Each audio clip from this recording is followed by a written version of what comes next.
24x7 ಇದು ವಿಶ್ವಾಸದ ಪ್ರತಿಬಿಂಬ.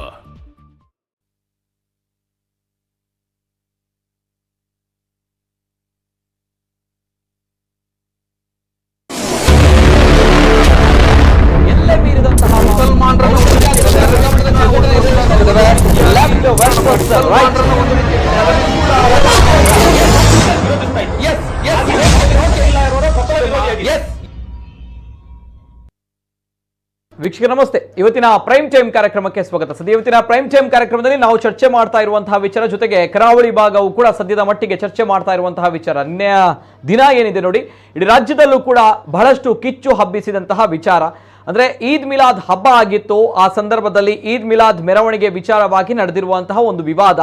ಆ ವಿವಾದ ಹೇಗೆ ಹುಟ್ಟಿಕೊಂಡಿತು ಅಂತ ಬಂದಾಗ ತಮಗೆ ಗೊತ್ತಿರುವಂತಹ ವಿಚಾರ. ಮಂಡ್ಯದಿಂದ ಪ್ರಾರಂಭವಾಗಿ ತದನಂತರ ಬೆಂಗಳೂರಿನ ಟೌನ್ ಹಾಲ್ ಮುಂಭಾಗದಲ್ಲಿ ನಡೆದಿರುವಂತಹ ಪ್ರತಿಭಟನೆ, ತದನಂತರ ನಿನ್ನೆಯ ದಿನ ಪಂಥಾಹ್ವಾನ ಆಗಿತ್ತು.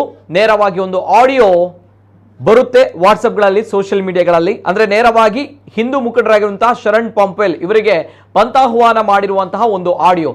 ಆ ಆಡಿಯೋವನ್ನ ಕೇಳಿದ ಬಳಿಕ ತದನಂತರ ಶರಣ್ ಪಂಪೆಲ್ ಸಹಿತ ಅವರ ಹಿಂದೂ ನಾಯಕರು, ಹಿಂದೂ ಕಾರ್ಯಕರ್ತರು ಸೇರಿಕೊಂಡು BC ರೋಡ್ನ, ಮಂಗಳೂರಿನ BC ರೋಡ್ನ ಬಳಿ, ಬಂಟ್ವಾಳದ BC ರೋಡ್ನ ಬಳಿಯಲ್ಲಿ ಸಾವಿರಾರು ಹಿಂದೂ ಕಾರ್ಯಕರ್ತರು ಸೇರಿಕೊಂಡು ಅಲ್ಲಿ ಆ ಪಂಥಾಹ್ವಾನ ಸ್ವೀಕಾರ ಮಾಡಿ ತದನಂತರ ಅಲ್ಲಿ ನಡೆದಿರುವಂತಹ ಹೈ ಡ್ರಾಮಾ ತಮಗೆಲ್ಲರೂ ಕೂಡ ಗೊತ್ತಿರುವಂತಹ ವಿಚಾರ.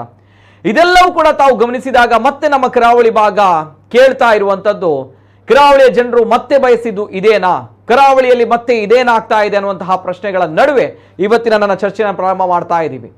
ಜೊತೆಗೆ ನಿನ್ನೆಯ ದಿನ ಕೇವಲ ಘರ್ಷಣೆಗಳೇ ನಡೆದಿರುವಂಥದ್ದಲ್ಲ, ಇಂತಹ ಕೋಮು ಘರ್ಷಣೆಗಳು ನಡೆದಿರುವಂಥದ್ದಲ್ಲ, ವಾದ ವಿವಾದಗಳೇ ನಡೆದಿರುವಂಥದ್ದಲ್ಲ, ಜೊತೆಗೆ ಸುರತ್ಕಲ್ನಲ್ಲಿ ಅಲ್ಲಿ ಕಲ್ಲನ್ನ ಎಸೆದಿರುವಂತಹ ಘಟನೆಗಳು ಕೂಡ ನಡೆದಿತ್ತು. ಇಂತಹ ಅಹಿತಕರ ಘಟನೆಗಳೇ ನಡೆದಿರುವಂಥದ್ದಲ್ಲ, ಬದಲಾಗಿ ನಮ್ಮ ಕರಾವಳಿ ಭಾಗದಲ್ಲಿ ಶಾಂತಿ ಸಾಮರಸ್ಯಕ್ಕೂ ಕೂಡ ನಿನ್ನೆಯ ದಿನ ಕಾರಣವಾಗಿತ್ತು ಅನ್ನೋಂಥದ್ದನ್ನು ಕೂಡ ನಾವು ಮರಿಬಾರದು. ಎಲ್ಲ ವಿಚಾರದ ಬಗ್ಗೆ ನಾನು ಮಾತಾಡಬೇಕು, ನಿಜವಾಗ್ಲೂ ಕೂಡ ಕರಾವಳಿಯ ಜನ ಬಯಸಿದ್ದೇನು ಅನ್ನುವಂತಹ ಪ್ರಶ್ನೆಯನ್ನ ನಿಮ್ಮ ಮುಂದೆ ಇಡಲೇಬೇಕಾಗುತ್ತೆ. ಜೊತೆಗೆ ತಮ್ಮ ಅಭಿಪ್ರಾಯವನ್ನ ತಾವುಗಳು ಏನ್ ಬಯಸಿದ್ದೀರಿ ಈ ಒಂದು ವಿಚಾರದ ಬಗ್ಗೆ, ಇದನ್ನು ಕೂಡ ನಾನು ಕೇಳಬೇಕಾಗುತ್ತೆ. ಯಾಕಂದ್ರೆ ಈಗಾಗಲೇ ಕರಾವಳಿ ಭಾಗ ಸಹಜ ಸ್ಥಿತಿಗೆ ತಲುಪಿದೆ. ಇದು ಸಂತಸದ ಸಂಗತಿ, ಸಾರ್ಥಕತೆಯ ಸಂಗತಿ ಸದ್ಯದ ಪರಿಸ್ಥಿತಿಗೆ. ಯಾಕಂದ್ರೆ ಎಲ್ಲೋ ಒಂದ್ ಕಡೆ ಸಣ್ಣ ಕಿಚ್ಚು ಹಬ್ಬುತ್ತೆ ಅಂತ ಬಂದಾಗ ಕರಾವಳಿ ಭಾಗದ ಜನರು ಭಯದಿಂದ ಇರ್ತಾರೆ, ಆತಂಕದಿಂದ ಇರ್ತಾರೆ. ಆದ್ರೂ ಕೂಡ ಇನ್ನೂ ಆತಂಕ ಮರೆಯಾಗಿಲ್ಲ ಅನ್ನುವಂಥದ್ದು ಅಷ್ಟೇ ಸತ್ಯದ ಸಂಗತಿ. ಯಾಕಂದ್ರೆ ಬಂಟ್ವಾಳದ ಭಾಗಗಳಲ್ಲಿ 48 ಗಂಟೆಗಳ ಕಾಲ ಅಲ್ಲಿ ಮದ್ಯ ಮಾರಾಟವನ್ನು ನಿಷೇಧ ಮಾಡಿ ಈಗಾಗಲೇ DC ಆದೇಶವನ್ನು ಹೊರಡಿಸಿದ್ದಾರೆ. ಇವೆಲ್ಲದರ ಜೊತೆಗೆ ಅಲ್ಲಿ ಹಿರಿಯ ಪೊಲೀಸ್ ಅಧಿಕಾರಿಗಳು ರಾತ್ರಿಯಿಂದ ಅಲ್ಲಿ ಶಾಂತಿ ಸುವ್ಯವಸ್ಥೆ ಕಾಪಾಡುವಂಥ ನಿಟ್ಟಿನಲ್ಲಿ ಪ್ರಮುಖ ಪಾತ್ರವನ್ನು ವಹಿಸ್ತಾ ಇದ್ದಾರೆ. ಜೊತೆಗೆ ಹಾಗಿದ್ದಾಗ ಇನ್ನೂ ಕೂಡ ಸ್ವಲ್ಪ ಆತಂಕದ ಪರಿಸ್ಥಿತಿ ಇದೆ. ಹಾಗಿದ್ದಾಗ ಕರಾವಳಿಯ ಜನ ನಿಜವಾಗ್ಲೂ ಕೂಡ ಬಯಸಿದ್ದೇನು ಅನ್ನುವಂತಹ ಪ್ರಶ್ನೆಯನ್ನು ನಿಮ್ಮ ಮುಂದೆ ಇಟ್ಕೊಂಡು ಇವತ್ತಿನ ಪ್ರಾರಂಭವನ್ನ ಮಾಡ್ತಾ ಇದ್ದೀವಿ. ಇವತ್ತಿನ ಚರ್ಚೆಯನ್ನು ಪ್ರಾರಂಭ ಮಾಡಬೇಕು. ಅಷ್ಟಕ್ಕೂ ಕೂಡ ಆ ಒಂದು ಕ್ವಿಕ್ ಆಗಿರುವಂತಹ, ಕಂಪ್ಲೀಟ್ ಆಗಿರುವಂತಹ ಡೀಟೇಲ್ಸ್ ಬರ್ತಾ ಇದೆ. ಕಳೆದ 2 ದಿನಗಳಿಂದ ಏನೇನಾಗಿತ್ತು, ಏನೇನು ಅಪ್ಡೇಟ್ಸ್ಗಳಾಗಿದೆ, ಕಂಪ್ಲೀಟ್ ಡೀಟೇಲ್ಸ್ ಬರ್ತಾ ಇದೆ, ನೋಡ್ಕೊಂಡ್ ಬನ್ನಿ. ಈ ಮೆರವಣಿಗೆ ವಿಚಾರದಲ್ಲಿ VHPಗೆ ಸವಾಲು ಸ್ವೀಕರಿಸಿ BC ರೋಡ್ ಚಲೋ ಮಾಡಿದ VHP. ಉದ್ವಿಗ್ನತೆಯ ಬಳಿಕ ಸಹಜ ಪರಿಸ್ಥಿತಿಗೆ ಮರಳಿದ BC ರೋಡ್ನಲ್ಲಿ ನಡೆಯುವ ಈ ಮೆರವಣಿಗೆಯ ವಿಚಾರವಾಗಿ VHP ಮುಖಂಡ ಶರಣ್ ಪಂಪೆಲ್ಗೆ ಸವಾಲೆಸೆದ ಹಿನ್ನೆಲೆ ಸೋಮವಾರ BC ರೋಡ್ ಉದ್ವಿಗ್ನವಾಗಿತ್ತು. VHPಯಿಂದ BC ರೋಡ್ ಚಲೋ ಹಮ್ಮಿಕೊಂಡ ಕಾರಣ ಸಾವಿರಾರು ಹಿಂದೂ ಕಾರ್ಯಕರ್ತರು BC ರೋಡ್ನಲ್ಲಿ ಜಮಾಯಿಸಿ ಘೋಷಣೆ ಕೂಗಿದ್ದರು. ಬಿಗಿ ಪೊಲೀಸ್ ಬಂದೋಬಸ್ತ್ ಮಾಡಲಾಗಿತ್ತಾದರೂ ಹೆಚ್ಚಿನ ಸಂಖ್ಯೆಯಲ್ಲಿ ಹಿಂದೂ ಸಂಘಟನೆಯ ಕಾರ್ಯಕರ್ತರು ಜಮಾಯಿಸಿದ ಕಾರಣ ಪರಿಸ್ಥಿತಿ ನಿಯಂತ್ರಿಸಲು ಪೊಲೀಸರು ಹರಸಾಹಸ ಪಡಬೇಕಾಯಿತು.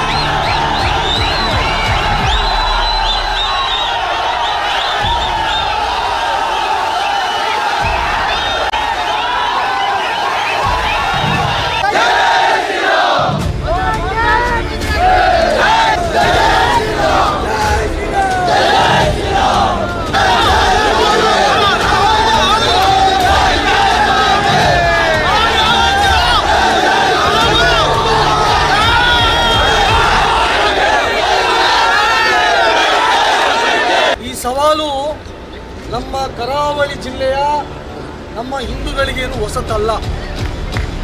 ಇಂತಹ ನೂರಾರು ಸವಾಲುಗಳನ್ನು ನಾವು ಸ್ವೀಕಾರ ಮಾಡಿದ್ದೇವೆ. ನೂರಾರು ಸವಾಲುಗಳಿಗೆ ಉತ್ತರವನ್ನು ಕೂಡ ನಾವು ಕೊಟ್ಟಿದ್ದೇವೆ. ಜೈ ಶ್ರೀರಾಮ್. ಕಾರ್ಯಕರ್ತರು ಈ ಸವಾಲಿಗೋಸ್ಕರ ತಮ್ಮ ಪ್ರಾಣವನ್ನು ಕೊಟ್ಟಿದ್ದಾರೆ. ಅದೆಷ್ಟೋ ಕಾರ್ಯಕರ್ತರು ಈ ಸವಾಲಿಗೋಸ್ಕರ ಕೇಸನ್ನು ತೆಗೆದುಕೊಂಡಿದ್ದಾರೆ. ಅದೆಷ್ಟು ಸಾವಿರಾರು ಕಾರ್ಯಕರ್ತರು ಈ ಸವಾಲಿಗೋಸ್ಕರ ಜೈಲಿಗೆ ಹೋಗಿದ್ದಾರೆ. ಹಾಗಾಗಿ ಇವರ ಚಾಲೆಂಜು, ಇವರ ಸವಾಲುಗಳು ನಮಗೇನು ಹೊಸತಲ್ಲ. ಅವನು ಯಾವ ಮಸೀದಿಯ ಎದುರುಗಡೆ ಬಂದು ನೀನು ನಿಲ್ಲು ಅಂತ ಹೇಳಿದಾನೆ. ನಾವೇನಾದರೂ ಅವಶ್ಯಕತೆ ಇದ್ರೆ ಮುಂದಿನ ದಿವಸಗಳಲ್ಲಿ ಅಥವಾ ಮುಂದಿನ ಸಮಯಗಳಲ್ಲಿ ಅಲ್ಲಿಯೂ ಹೋಗ್ಲಿಕ್ಕೆ ನಾವು ತಯಾರಿದ್ದೇವೆ. ನಾವು ಯಾರ್ದು ತಂಟೆಗೆ ಹೋಗುವವರಲ್ಲ. ನಾವು ಎಲ್ಲರೂ ಚೆನ್ನಾಗಿರ್ಬೇಕೆಂಬಂತ ಹೇಳುವಂತಹ ಸಮಾಜ ಇದ್ರೆ ಅದು ಹಿಂದೂ ಸಮಾಜ.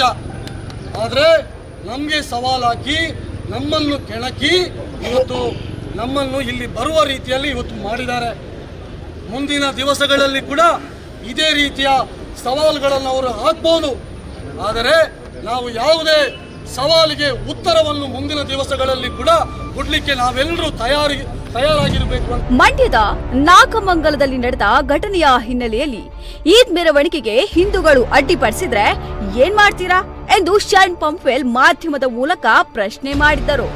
ಆದ್ರೆ ಇದೇ ವಿಚಾರವಾಗಿ ಬಂಟ್ವಾಳ ಪುರಸಭೆಯ ಮಾಜಿ ಅಧ್ಯಕ್ಷ ಶರೀಫ್ ಹಾಗೂ ಹಸೈನರ್ ಎಂಬವರು ಸಾಮಾಜಿಕ ಜಾಲತಾಣದಲ್ಲಿ ಶರಣ್ ಪಂಪ್ವೆಲ್ಗೆ ಸವಾಲೆಸೆದು ಬಿಸಿ ರೋಡ್ಗೆ ಬರುವಂತೆ ಪಂಥಾಹ್ವಾನ ನೀಡಿದ್ದರು. ಇದರಿಂದ ಕೆರಳಿದ ಹಿಂದೂ ಸಂಘಟನೆಯ ಕಾರ್ಯಕರ್ತರು ಬಿಸಿ ರೋಡ್ನಲ್ಲಿ ಜಮಾಯಿಸಿದ ಕಾರಣ ಮುಂಜಾನೆ ನಡೆಯಬೇಕಿದ್ದ ಈದ್ ಮೆರವಣಿಗೆ ರದ್ದಾಗಿತ್ತು. ಜಿಲ್ಲಾ ಪೊಲೀಸ್ ವರಿಷ್ಠಾಧಿಕಾರಿ ಯತೀಶ್ ಅವರು ಪರಿಸ್ಥಿತಿಯನ್ನ ತಿಳಿಗೊಳಿಸುವಲ್ಲಿ ಯಶಸ್ವಿಯಾಗಿದ್ದರು.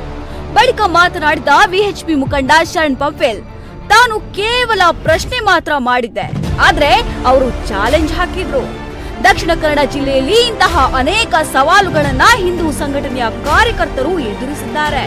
ಹಿಂದುತ್ವಕ್ಕಾಗಿ ಜೀವ ತ್ಯಾಗ ಮಾಡಲು ಕೂಡ ನಮ್ಮ ಯುವಕರು ಸಿದ್ಧರಿದ್ದಾರೆ ಎಂದು ಎಚ್ಚರಿಕೆ ನೀಡಿದ್ದಾರೆ.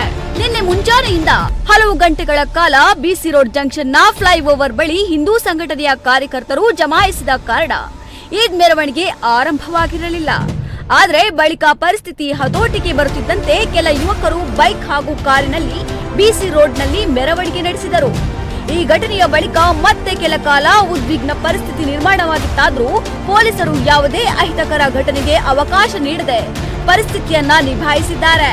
ಮಧ್ಯಾಹ್ನದ ಬಳಿಕ ಬಿಸಿ ರೋಡ್ ಸಹಜ ಸ್ಥಿತಿಗೆ ಮರಳಿದೆಯಾದ್ರೂ ಆತಂಕದ ಛಾಯೆ ಇನ್ನೂ ಮರೆಯಾಗಿಲ್ಲ.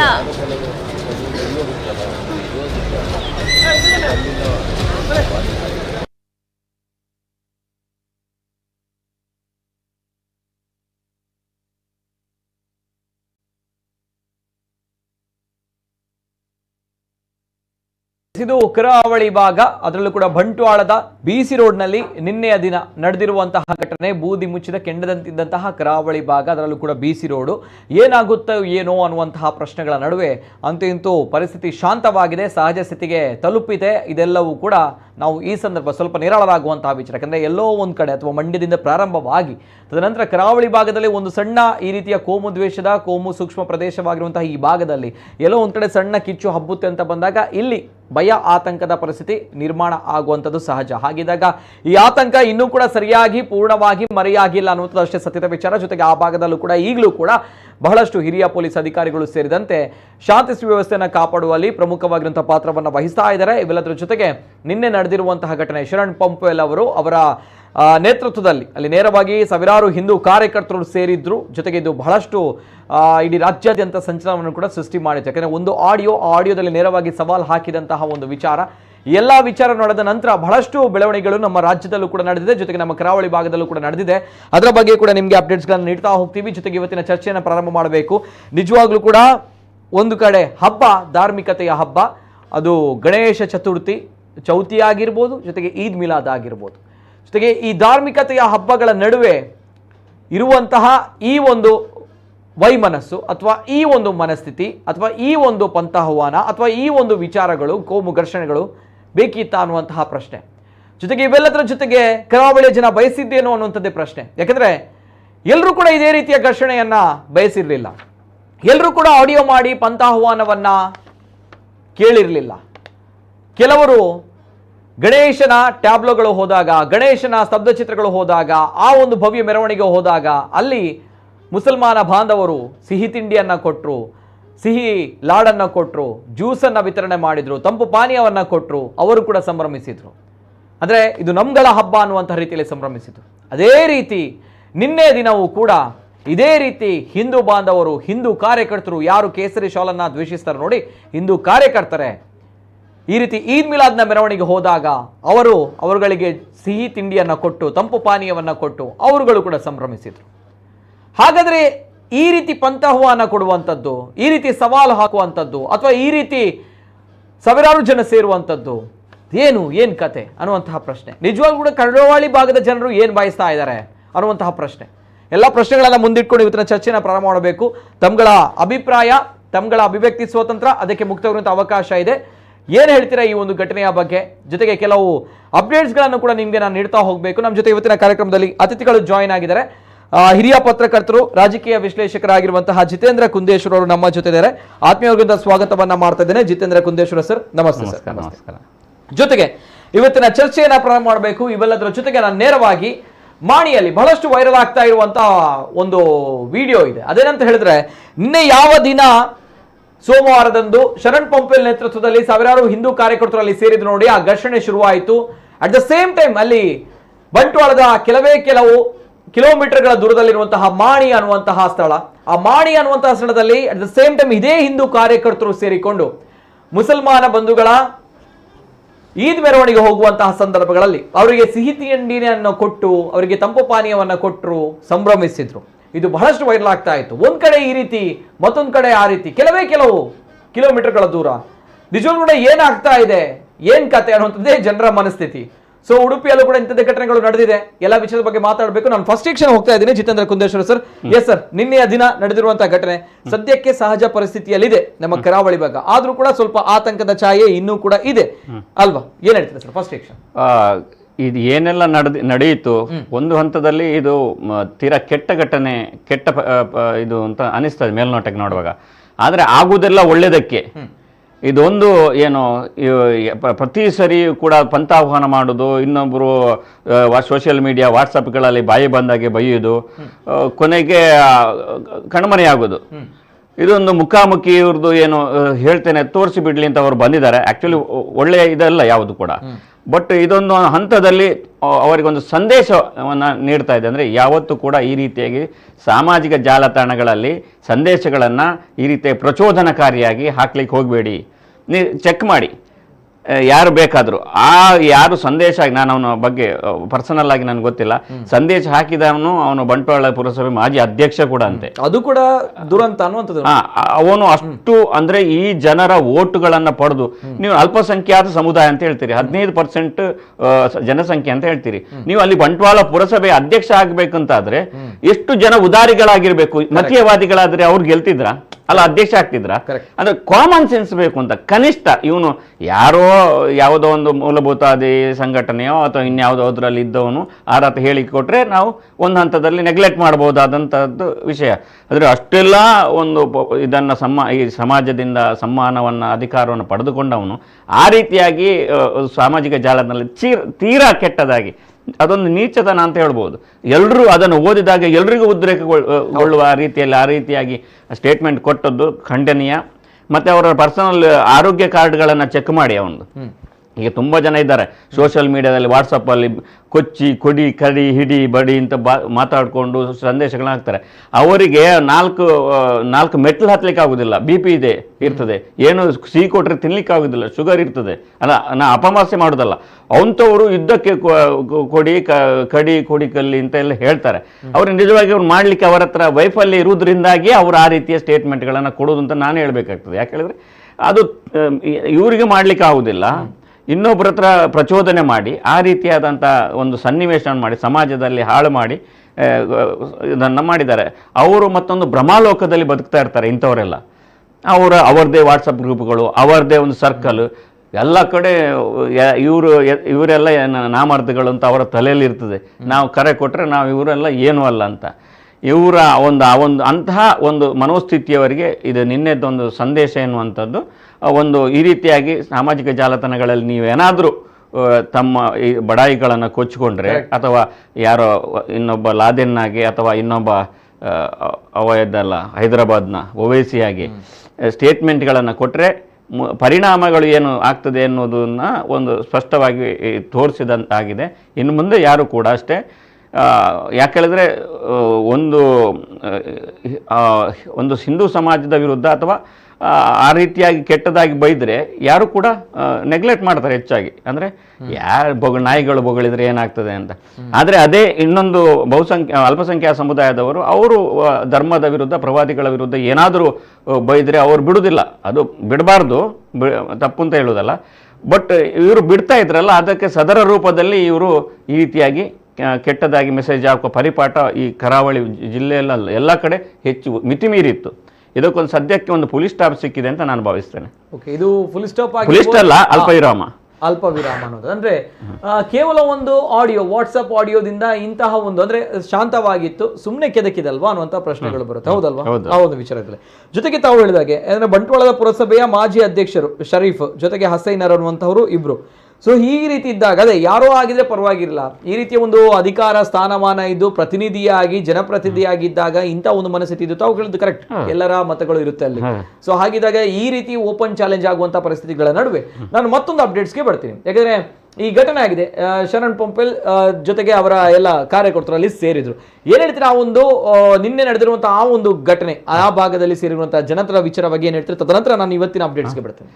ಅಲ್ಲ, ಅದು ಯಾವತ್ತೂ ನಾವು ಇಂಥ ಒಂದು ಕೋಮು ಉದ್ರೇಕ, ಗಲಾಟೆ, ಹೇಷಾವರ ಇದನ್ನ ನಾವು ಇಷ್ಟಪಡೋದಿಲ್ಲ.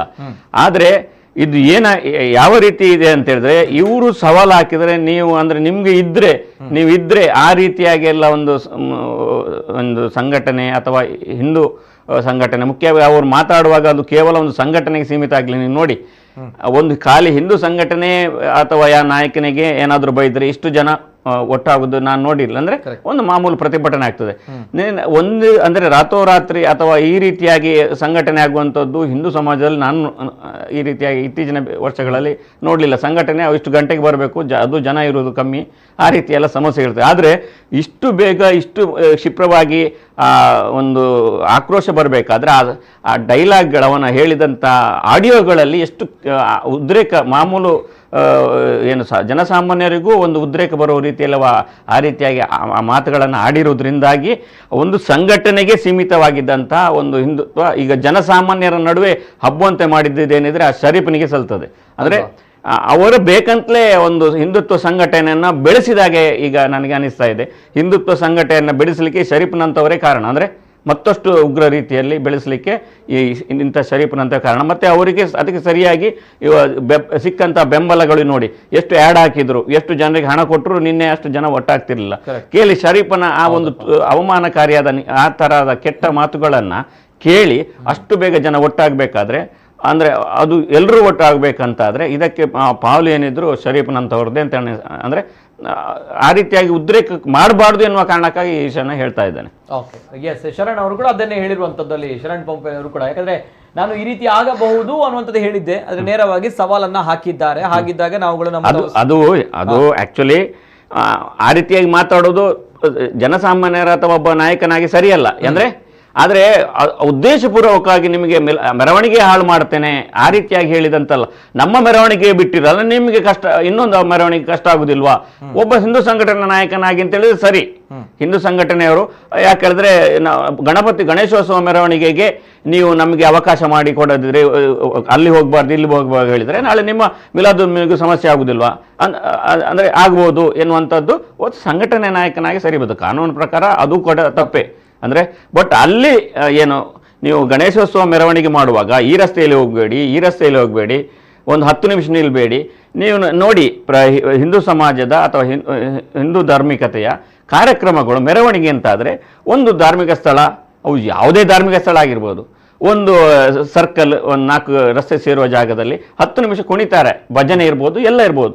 ಅದು ನಾನು ಸಣ್ಣಂದಿನ ನೋಡಿದಂತ, ಅದಕ್ಕೋಸ್ಕರ ಒಂದೊಂದು ಕಟ್ಟೆಗಳೆಲ್ಲ ಇರ್ತದೆ. ಅಂದರೆ ಅದೊಂದು ಕ್ರಮ, ಅದನ್ನು ಪಾಸಿಟಿವ್ ಆಗಿ ತಗೊಳ್ಬೋದಿತ್ತು. ಈಗ ಹೇಳ್ತಾರೆ ಅಲ್ಲಿಯ ನಾಗಮಂಗಲದಲ್ಲಿಯೋ ಅಲ್ಲಿ ಆದದ್ದು ಹೊರಗಿನ ಶಕ್ತಿಗಳ ಕೈವಾಡ ಅಲ್ಲಿ ಅಂತ, ಯಾರೋ ಇದಕ್ಕೆ ರೆಡಿಯಾಗಿ ಹಾಳು ಮಾಡಲಿಕ್ಕೆ ಬಂದಿದ್ದಾರೆ. ಅಂಥವ್ರನ್ನ ಅವರು ಅಲ್ಪಸಂಖ್ಯಾತರು ಅಥವಾ ಮುಸ್ಲಿಂ ಸಮಾಜದವರು ಅದನ್ನು ನೋಡಿ ಅಲ್ಲಿ ಸಮಾಜದ ಇದನ್ನು ಹಾಳು ಮಾಡಲಿಕ್ಕೆ ಯಾರು ಬಂದಿದ್ದಾರೆ ಅವರನ್ನು ಅಲ್ಲಿ ಅಂತ ಕ್ಷುದ್ರ ಶಕ್ತಿಗಳಿಗೆ ಅವಕಾಶ ಮಾಡಿಕೊಡ್ಬೋದು.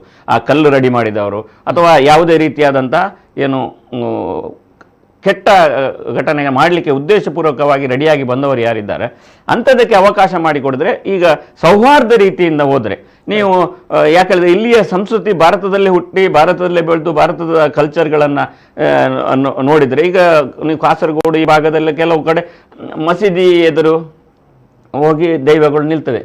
ಅಂದರೆ ಒಂದು ದೈವ ಅದಕ್ಕೊಂದು ಮರ್ಯಾದೆ ಕೊಡುವಂಥದ್ದು. ಅದು ಯಾರು ಒಂದು ಗುತ್ತಿನ ಮನೆಗೆ ಎದುರುಗಡೆ ಹೋದಾಗ ಅಥವಾ ಅಲ್ಲಿ ಒಂದು ಕ್ರಮಗಳಿರ್ತದೆ. ಅದೇ ರೀತಿ ಇದಕ್ಕೊಂದು ಮರ್ಯಾದೆ ಕೊಡ್ತಾ ಇದ್ದಾರೆ, ಗೌರವ ಕೊಡ್ತಾ ಇದ್ದಾರೆ ಎನ್ನುವಂಥದ್ದನ್ನು ನಾವು ಅರ್ಥ ಮಾಡ್ಕೊಳ್ಬೇಕು. ಇಲ್ಲದ್ರೆ ಏಕಾಏಕಿ ಹೊರಗಿನ ಭಾಗದವ್ರು ಬಂದು ಇಲ್ಲಿ ದೈವಗಳು ಬಂದು ಹೀಗೋ ಅಂತ ಹೇಳಿದ ಕೂಡಲೇ ಅವರಿಗೆ ಏನು ನಮ್ಮನ್ನು ಹೆದರಿಸ್ತಾರೆ ಅನ್ನುವಂಥದ್ದು ಭಾವನೆ ಬರ್ತದೆ. ಅರ್ಥ ಮಾಡ್ಕೊಳ್ಳಿ. ಇವರಿಗೇನು ಅರ್ಥ ಆಗೋದಿಲ್ಲ, ಬೆಂಗಳೂರಿನವರಿಗೆ ಅಥವಾ ಈ ಭಾಗದವರಿಗೆ. ಒಂದು ಭಜನೆ ಉತ್ಸವ ಹೇಳಿದ್ರು 10 ನಿಮಿಷ ನಿಂತು ತಡವಾಗಿ ಅಲ್ಲಿ ಏನು ಮಾಡಬೇಕಿತ್ತು ಅಂತ. 10 ನಿಮಿಷ ಅನ್ನುವಂಥ ಒಂದು ದೊಡ್ಡ ಮೆರವಣಿಗೆ ಹೋಗುವ ಒಂದು ಟೈಮ್ ಅಲ್ಲ ಅದು. ಕರೆಕ್ಟ್. ಅದೇ ಅಂದ್ರೆ ನೀವು ತಪ್ಪು ಹುಡುಕುವಂತ ಇವನ್ ಪ್ರಗತಿಪರರು ಅಂತ ಹೇಳ್ಕೊಳ್ಳುವವರು, ಜಾತ್ಯತೀತರು ಅಂತ ಹೇಳ್ಕೊಳ್ಳುವವರು ಕೂಡ ಅದನ್ನ ಅಲ್ಲಿ ಹೋಗುವುದೇ ತಪ್ಪು ಎಂಬ ಇತ್ಯಾದಿ ಮಾತುಗಳನ್ನು ಆಡ್ತಾರೆ. ಅಂದ್ರೆ ಹಾಗಾದ್ರೆ ಈ ಮಣ್ಣಿನ ನೆಲದಲ್ಲಿ ಈ ಸಂಸ್ಕೃತಿಯನ್ನ ಸಂತೋಷದಿಂದ ಒಂದು ಸಂಭ್ರಮದಿಂದ ಆಚರಿಸ್ಲಿಕ್ಕೆ ಇಲ್ವಾ? ಇದೇ ರಸ್ತೆಯಲ್ಲಿ ನಾಳೆ ಹಾಗಾದ್ರೆ ನೀವು ರಸ್ತೆ ಹೋಗಬಾರ್ದು, ಈ ಬೀದಿಗಲ್ಲಿ ಹೋಗಬಾರ್ದು ಹೇಳಿದ್ರೆ ಎಲ್ಲರೂ ಹೇಳ್ತಾರೆ ಆ ರಸ್ತೆಯಲ್ಲಿ ಬರಬೇಡಿ, ಈ ರಸ್ತೆಯಲ್ಲಿ ಬರಬೇಡಿ. ಕರೆಕ್ಟ್. ಈಗ ಮೊದಲು ನೋಡೋದಾದ್ರೆ ನಮ್ಮ ಈ ಭಾರತದ ಅಥವಾ ನಮ್ಮ ಈ ಊರಿನ ಪರಂಪರೆ, ಅದು ಕರಾವಳಿಯಲ್ಲಿ ಪರಂಪರೆ ಏನು ಹೇಳಿದರೆ, ಒಂದು ಪುಣ್ಯಕ್ಷೇತ್ರಗಳಿಗೆ ಹಾದು ಹೋಗುವುದೇ ರಸ್ತೆಗಳು. ಅಲ್ಲಿ ಕಮಾನುಗಳು, ರಸ್ತೆಯ ಪಕ್ಕ ಕಮಾನುಗಳಲ್ಲ, ಕಮಾನುಗಳ ಹತ್ತಿರದಿಂದ ದೇವಸ್ಥಾನಗಳ ಹತ್ತಿರದಿಂದ ರಸ್ತೆ ಹೋದದ್ದು. ಪುಣ್ಯಕ್ಷೇತ್ರಗಳ ಬದಿಯಲ್ಲೇ ರಸ್ತೆ ಹೋದದ್ದು. ದೇವಸ್ಥಾನಗಳ ಪಕ್ಕ, ಇದು ರಸ್ತೆಗಳ ಹೆದ್ದಾರಿಗಳ ಪಕ್ಕ ದೇವಸ್ಥಾನಗಳನ್ನು ಕಟ್ಟಿದ್ದಲ್ಲ, ಅಂದ್ರೆ ರಸ್ತೆಗಳ ಪಕ್ಕದಲ್ಲಿ ಕಟ್ಟಿದ್ದಲ್ಲ. ಅದಕ್ಕೆ ಹೋಗ್ಲಿಕ್ಕೋಸ್ಕರ ರಸ್ತೆಗಳಾದದ್ದು, ಇಲ್ಲಿಯ ಪುಣ್ಯಕ್ಷೇತ್ರಗಳು ಬೆಳೆದದ್ದು. ಆದ್ರಿಂದ ಯಾವುದೂ ಕೂಡ ಅಂದ್ರೆ ಇಲ್ಲಿ ಆ ರಸ್ತೆಯಲ್ಲಿ ಹೋಗಬಾರ್ದು, ಇಲ್ಲಿ ಹೋಗಬಾರ್ದು, ಅವ್ರದ್ದೊಂದು ಏನು ನಡೆ ಇರ್ತದೆ, ಇಲ್ಲಿಂದ ಇಲ್ಲಿಗೆ ಹೋಗಬೇಕು ಅಂತ. ಊರಿನಲ್ಲೆಲ್ಲ ತುಂಬ ಚೆನ್ನಾಗಿ ಸೌಹಾರ್ದದಿಂದ ಎಲ್ಲ ಆಚರಣೆ ಮಾಡ್ತಾ ಇದ್ದಾರೆ. ಇದು ಏನು ಕೆಲವೊಂದು ಈ ಕೋಮು ಗಲಭೆಯನ್ನು ಸೃಷ್ಟಿಸಲಿಕ್ಕೋಸ್ಕರ ಈ ರೀತಿಯಾಗಿ ಒಂದು ಗಲಾಟೆಗಳನ್ನು ಮಾಡಿದಾಗ ಏನಾಗ್ತದೆ? ಆಗ ಆ ಗಣೇಶೋತ್ಸವ ಮಾಡಿದವರು ಎಲ್ಲರ ಅವನು A1 ಆರೋಪಿಯನ್ನು ಗಣೇಶೋತ್ಸವ ಮಾಡಿದ್ರು. ನಂತರ ಉಳಿದ ಎಲ್ಲ ಆರೋಪಿಗಳನ್ನು ಮಾಡಿದ್ದಾರೆ. ಬರುವ ಸರ್ತಿ ಆ ಊರಿನಲ್ಲಿ, ನಾಗಮಂಗಲದ ಒಂದು ಊರಿನಲ್ಲಿ ಗಣೇಶೋತ್ಸವ ಮಾಡ್ಲಿಕ್ಕೆ ಯಾರು ಜನ ಇರುವುದಿಲ್ಲ. ಆ ರೀತಿಯಾದಂತಹ ಒಂದು ಕೆಲಸಗಳಾಗ್ತದೆ. ಈ ಕಡೆ ಕೋಮುಗಳ ನಡುವೆ ಗಲಾಟೆಗಳಾಗ್ತದೆ. ಟೋಟಲಿಯಾಗಿ ಲಾಭ ಆಗುದು ಏನ್ ಹೇಳಿದ್ರೆ ಕೋಮು ಮನಸ್ಥಿತಿಗಳಿಗೆ ಬರ್ತೀನಿ. ಅದನ್ನ ಎಲಬ್ರೇಟ್ ಆಗಿ ಮಾತಾಡ್ಬೇಕು ಇನ್ ಡೀಟೇಲ್. ಯಾಕಂದ್ರೆ ಕಳೆದ ಪ್ರಶ್ನೆ ಅದೇ ಇರುವಂತದ್ದು. ಈಗ A1 ಆರೋಪಿಗಳು ಯಾರಾದ್ರು ಅನ್ನುವಂಥದ್ದು. ಈಗ ಇಲ್ಲೂ ಕೂಡ ಕತೆ ಆಗಿರುವಂತದ್ದು ಅದೇ. ಶರಣ್ ಪಂಪೇಲ್ ಜೊತೆಗೆ ಉಳಿದಂತ ಅಲ್ಲಿ ಭರತ್ ಕುಂಡೇಲ್ ಆಗಿರ್ಬೋದು, ಜೊತೆಗೆ ಮತ್ತಿಬ್ರು ಈ ಪುನೀತ್ ಅತ್ತಾವರ್ ಅವರು ಮತ್ತೆ ಇನ್ನೊಬ್ರು. ಸೊ ಇವರ ಮೇಲೆ FIR ದಾಖಲಾಗಿದೆ. ವಾಟ್ ಅಬೌಟ್ ಈ ರೀತಿಯ ಆಡಿಯೋ ಪ್ರವೋಕ್ ಮಾಡಿದಂತ ವ್ಯಕ್ತಿ, ಅವರ ಮೇಲೂ ಕೇಸ್ ಆಗಿದೆ ಅನ್ನೋಂಥ ಪ್ರಶ್ನೆ. ಸೊ ಹಾಗಿದ್ದಾಗ ಏನ್ ಮಾಡ್ತಾರೆ ಇನ್ನು ಮುಂದಕ್ಕೆ ಅನ್ನೋಂಥ ಪ್ರಶ್ನೆ. ಎಲ್ಲ ವಿಷಯದ ಬಗ್ಗೆ ಮಾತಾಡಬೇಕು. ಬಹಳಷ್ಟು ಕರೆಗಳಿವೆ. ಹಲೋ ಸರ್, ನಮಸ್ತೆ. ನಮಸ್ಕಾರ ಸರ್, ತಮ್ಮ ಹೆಸರಿನಿಂದ ಸರ್? ಪೀರ್ ಮೊಹಮ್ಮದ್ ಕಾಪು ಇಂದ ಮೊಹಮ್ಮದ್ ಅವರು. ನಮಸ್ಕಾರ ಸರ್. ನಮಸ್ಕಾರ, ಮಾತಾಡಿ ಸರ್, ಏನ್ ಹೇಳ್ತೀರಿ? ಪತ್ರಕರ್ತರು ಮಾತಾಡಿದ್ದೆ ಅಲ್ವಾ, ಅಂತ ಮನಸ್ಥಿತಿ ಎಲ್ಲರಲ್ಲಿ ಇದ್ರೆ ನಮ್ಮ ಇಂಡಿಯಾದಲ್ಲಿ ಹಿಂದೂ ಮುಸ್ಲಿಂ ಗಲಾಟೆ ಆಗ್ಲಿ ಯಾವುದೇ ಆಗ್ಲಿ ಏನು ಬರ್ಲಿಕ್ಕಿಲ್ಲ.